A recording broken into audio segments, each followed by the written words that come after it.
Tafsir Al-Azhar karya Profesor Dr. Hamka. Ayat perbincangan ayat 153 hingga ayat 159, bahagian kedua. Nabi Isa tidak mati disalib. Dan kata-kata mereka, sesungguhnya kami telah membunuh Al-Masih Isa anak Maryam. Pangkal ayat 157.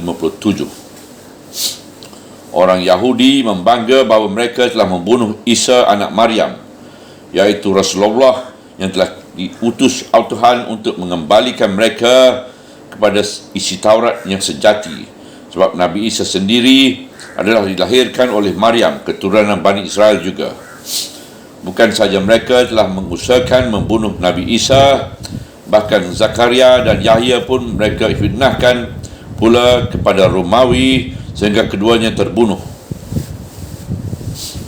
Dalam ayat ini disebutkan kemuliaan Nabi Isa Al-Masih, iaitu Rasulullah, sebagai tekanan sabda Tuhan kepada Nabi Muhammad SAW tentang kejahatan mereka. Jadi kata-kata Rasul Allah dalam ayat ini bukanlah rentetan kata orang Yahudi, melainkan Tuhan menunjukkan kejahatan mereka sampai mereka bangga sebab merasa telah berusaha membunuh seorang utusan dari Allah. Kebanggaan yang palsu itu telah dibantah oleh Allah dalam lanjutan sabdanya demikian. Padahal tidaklah mereka membunuhnya dan tidaklah mereka menyalibnya, tetapi disamarkan bagi mereka. Syubiha artinya disamarkan, iaitu diadakan orang lain, lalu ditimbulkan sangka dalam hati orang yang hendak membunuh itu bahawa orang lain itulah Isa.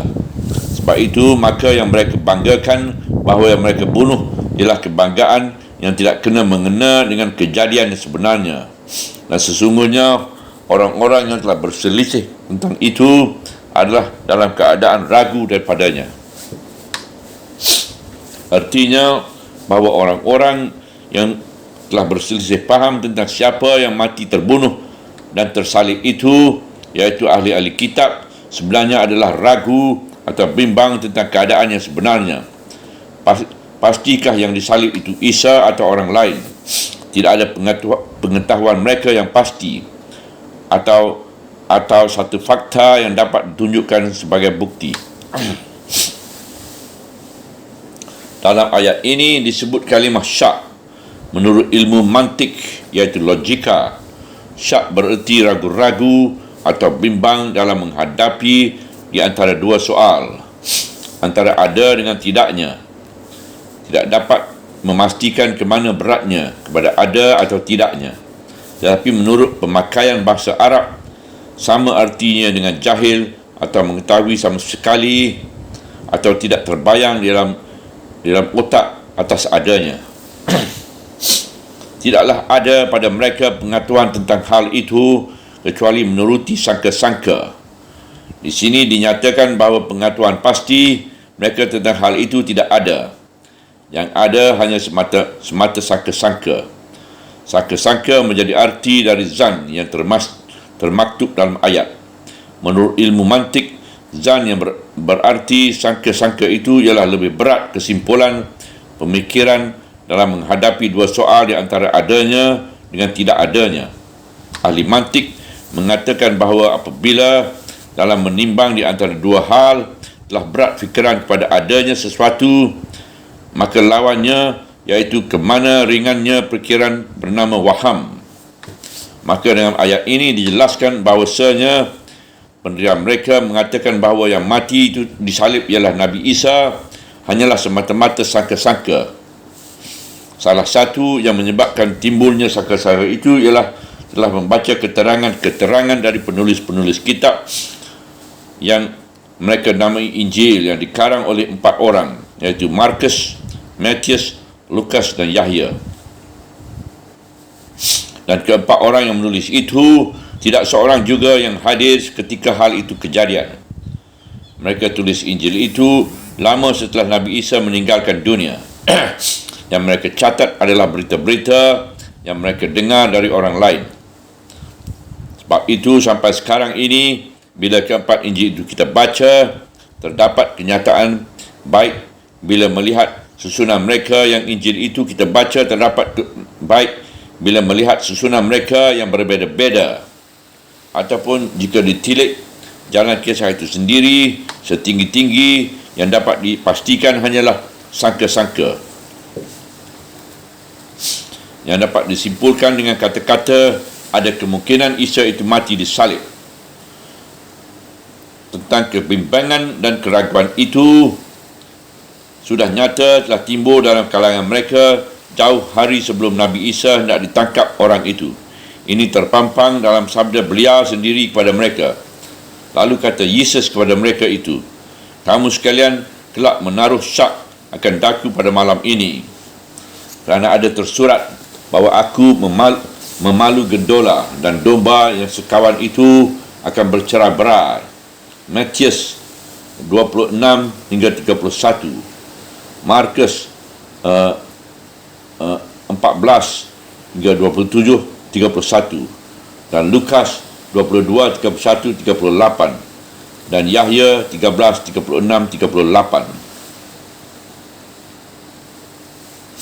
Kalau Injil-Injil mereka sendiri sampai sekarang tak dapat dihapus atau diubah, telah menyatakan bahawa murid-muridnya sendiri pun syak terhadap beliau, padahal mereka lah yang selalu dekat dengan beliau, tentu makanlah di akal kalau orang lain yang telah mencarinya pun lebih syak lagi.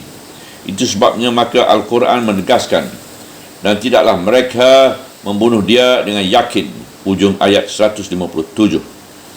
Tegasnya, tidaklah mereka membunuh Isa Al-Masih anak Maryam dengan keyakinan yang pasti, sebab mereka tidak mengetahui dengan pasti bahawa yang terbunuh itu Isa Al-Masih. Memang ada yang terbunuh, tapi bukan pasti dia. Injil yang 4 menyatakan bahawa yang menyerahkannya kepada imam-imam Yahudi itu ialah Yahuda Iskariot. Ketika mengajak menangkap itu, si Yudas memberi alamat. Kalau nanti bertemu lalu si Yudas mencium orang itu, maka itulah Isa.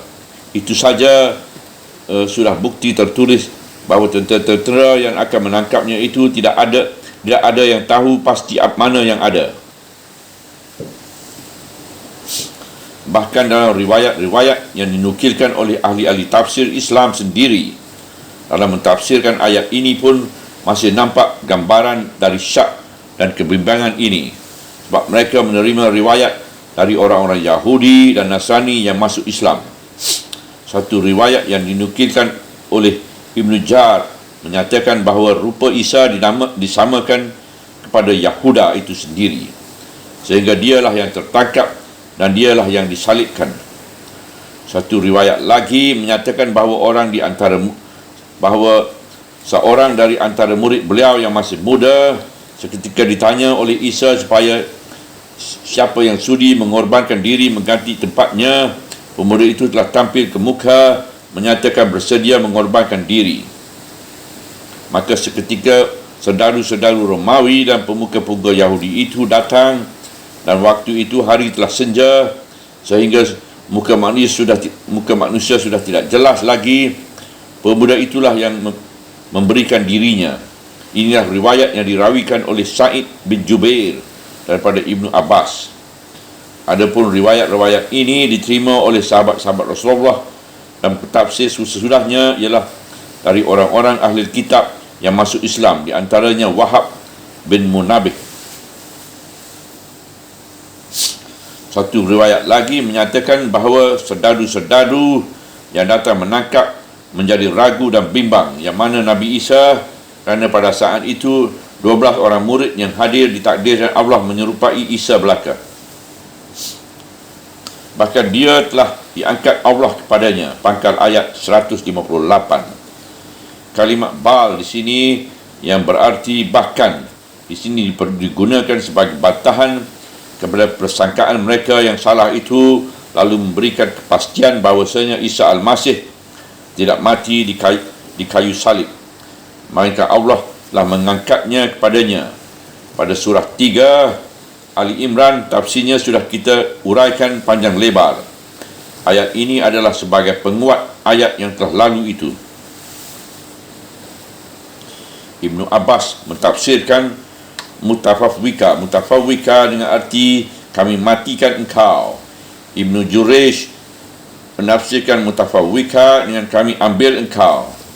Lalu diikuti oleh Rafi'uka yang bererti kami angkat engkau. Di ayat ini lebih tegas lagi, iaitu Tuhan Allah telah mengangkat Isa kepadanya, bahawa beliau telah diangkat Allah, diselamatkan, dibebaskan dari tempat yang berbahaya itu.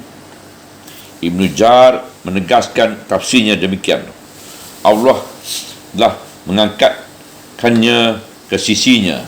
Allah telah memenuhi kehendaknya dengan sempurna terhadap dirinya. Allah membersihkannya daripada kehendak buruk orang-orang yang kafir itu.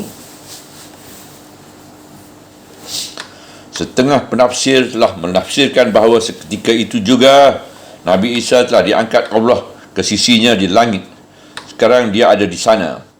Tetapi setengah penafsir lagi memahamkan bahawa Allah telah memelihara hamba-Nya yang mulia itu, Isa Al-Masih, sehingga badan dia yang mulia disentuh oleh tangan jahat. Sehingga badannya yang mulia disentuh oleh tangan jahat, dia telah diangkat. Angkat ini bukan berarti ke langit, tetapi dia jauh lebih suci daripada akan disentuh oleh tangan orang yang bermaksud jahat. Penafsir-penafsir yang memegang penafsiran bahawa Nabi Isa telah ada di langit sekarang ini mengambil alasan bahawa seketika Nabi Muhammad SAW mi'raj ke langit, beliau bertemu dengan Isa Al-Masih bersama anak saudara ibunya Yahya di langit yang kedua. Nescaya kalau ini diambil alasan, harus diakui pula terlebih dahulu bahawa Nabi Yahya pun diangkat pula ke langit dengan ruh dan badannya, sebagai yang ditafsirkan terhadap Isa itu. Dan nescaya lebih luas lagi, segala Nabi yang bertemu oleh Nabi Muhammad SAW di langit yang ketujuh itu dinaikkan belaka ke langit dengan ruh dan badannya. Dan tidak ada seorang pun ulama ahli tafsir yang berkata demikian.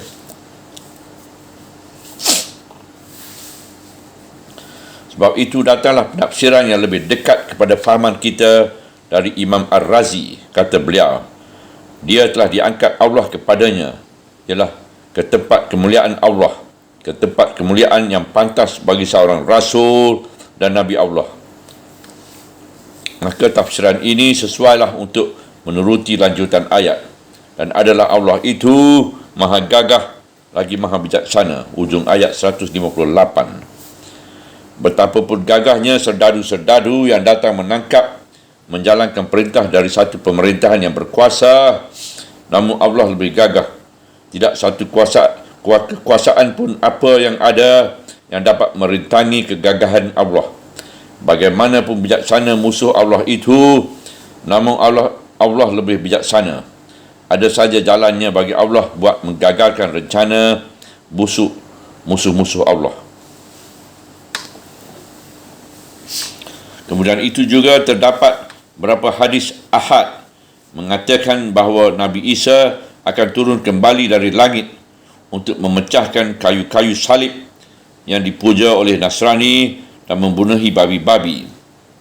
Maka orang yang berpegang pada faham dan tafsir bahawa Nabi Isa telah diangkat Allah ke tempat lain, bukan ke langit, terbagi dua pula penerimaan mereka akan hadis-hadis Nabi Isa akan turun ini. Setengahnya berpendapat tegas saja bahawa hadis-hadis ahad semacam ini tidaklah wajib dijadikan akidah. Sehingga kalau hadis ini tidak dipakai atau dibekukan saja, tidaklah kita salah. Tegasnya tidaklah keluar dari Islam orang yang tidak percaya bahawa Nabi Isa akan turun ke dunia sesudah bersemayam di langit beribu-ribu tahun lamanya. Dan setengahnya lagi menerima juga hadis-hadis demikian, tetapi dengan pengertian lain, iaitu bahawa di akhir zaman ajaran Isa Al-Masih yang sejati akan tegak kembali, iaitu bahawa dia bukan Allah, bukan anak Allah, bukan Allah yang menjelma jadi manusia, bukan dia bapa dan dia anak, Ajaran Isa yang sejati akan hidup kembali di dunia ini. Tak ada sesuatu yang dapat menghambatnya, apatah lagi apabila manusia sudah mau memakai akalnya. Dan tidak seorang pun dari ahli kitab melainkan pasti akan beriman kepadanya sebelum matinya. Pangkal ayat 159. Artinya sebelum mereka mati, namun satu waktu mereka pasti akan percaya terhadap Isa menurut yang sebenarnya, iaitu bahawa Isa Al-Masih adalah hamba Allah, makhluk Allah dan utusan Allah kepada manusia, menyampaikan wahyu ilahi dengan sebenarnya.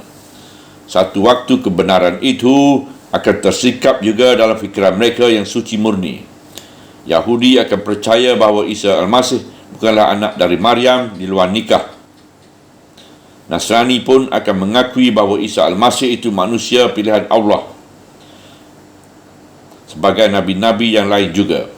Tetapi iman yang telah ada dalam hati itu, yang dituntun oleh akal yang sihat, sentiasa dilawan oleh sebahagian mereka dengan kepercayaan turun-temurun yang telah ditentukan oleh pendeta-pendeta dan pimpinan agama mereka.